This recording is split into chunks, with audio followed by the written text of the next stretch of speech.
السلام علیکم۔ آج میں آپ سے شیئر کرنے جا رہی ہوں بد نگاہی کے جسم پر اثرات۔ نگاہیں جس جگہ جاتی ہیں وہیں جمتی ہیں، پھر ان کا اچھا اور برا اثر اعصاب، دماغ اور ہارمونز پر ہوتا ہے۔ شہوت کی نگاہ سے دیکھنے سے ہارمونزی سسٹم کے اندر خرابی پیدا ہو جاتی ہے، کیونکہ ان نگاہوں کا اثر زہریلی رطوبت خارج کرنے کا باعث بن جاتا ہے، اور ہارمونزی گلینڈ ایسی تیز اور خلاف جسم زہریلی رطوبت خارج کرتے ہیں جس سے تمام جسمانی نظام درہم برہم ہو جاتا ہے اور آدمی بے شمار امراض میں مبتلا ہو جاتا ہے۔ دیکھنے سے کیا ہوتا ہے؟ موسٹلی ہم یہی کہتے ہیں، صرف دیکھا ہی تو ہے، یہ کون سا غلط کام ہے؟ تو کیا ہم نے کبھی یہ سوچا ہے کہ اچانک اگر شیر یا سانپ سامنے آ جائے تو آدمی صرف دیکھ لے، دیکھنے سے ہی جان بھی بناتی ہے نا؟ سبزہ اور پھول صرف دیکھے جاتے ہیں تو ان سے دیکھنے سے ہی دل مسرور اور مطمئن ہو جاتا ہے۔ زخمی اور لہو لہان کو صرف دیکھتے ہی ہیں اور پریشان اور غمگین ہو جاتے ہیں، بعض تو بے ہوش بھی ہو جاتے ہیں۔ یہ ایسا بھی ہوتا ہے، آخر کیوں ہوتا ہے یہ سب؟ واقعی تجربات کے لحاظ سے یہ بات واضح ہے کہ نگاہ کی حفاظت نہ کرنے سے انسان ڈپریشن، بے چینی اور مایوسی کا شکار ہو جاتا ہے، جس کا علاج ناممکن ہے کیونکہ نگاہیں انسان کے خیالات، جذبات کو منتشر کرتی ہیں۔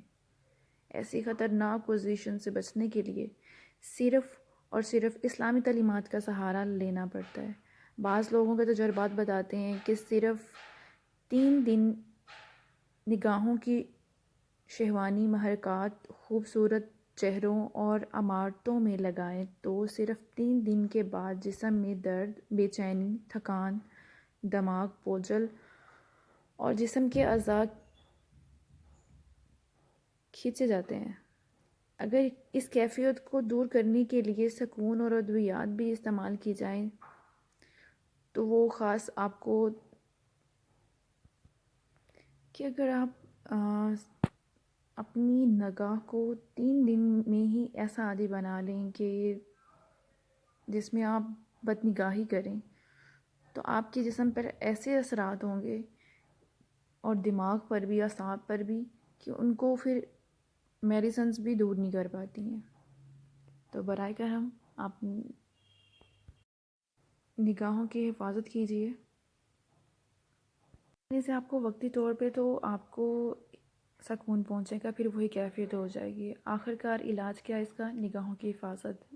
مسلمان عورتیں اور مرد دونوں کو پاک دامنی حاصل کرنے کے لیے بہترین علاج یہی ہے کہ وہ اپنی نظروں کو نیچا رکھیں، اور اس ماحول میں جہاں بے شرمی اور بے حیائی عام ہو رہی ہے، نظروں کو جھکا کے رکھنے۔ اور ظاہری اپنی شکل تو یہی ہے کہ جو قرآن نے ہمیں بتائی ہے۔ چلتے پھرتے اپنی نگاہوں کو پس رکھیں اور دل کے اندر اللہ تعالیٰ کا خوف ہونا چاہیے کہ اللہ تعالیٰ مجھے دیکھ رہے ہیں۔ جب اللہ تعالیٰ کا خوف ہوگا تو ہم حرام چیزوں سے بچے رہیں گے اور ہمارے لیے آسان ہوگا۔ حدیث میں آتا ہے کہ آنکھیں زنا کرتی ہیں اور ان کا دیکھنا زنا ہے، جبکہ قرآن کریم میں اللہ رب العزت کے ارشاد کا مفہوم ہے کہ زنا کی سوچ کے قریب بھی مت جاؤ، بے شک یہ بہت ہی برا راستہ ہے۔ اگر آپ خود سوچیں کہ جب تک ہم دیکھتے نہیں ہیں تو سوچ کیسے سکتے ہیں؟ اسی لیے جب نگاہ مسلسل برائی دل میں رکھ کر کسی کے پیچھا کرتی ہے تو زنا کا اور زنا کی سوچ کا معاملہ دل میں تقویت پکڑ لے گا۔ اسی لیے اللہ رب العزت نے مسلمان عورتوں کو پردے کا حکم اور مردوں کو نگاہ جھکا کے رکھنے کا حکم دیا ہے۔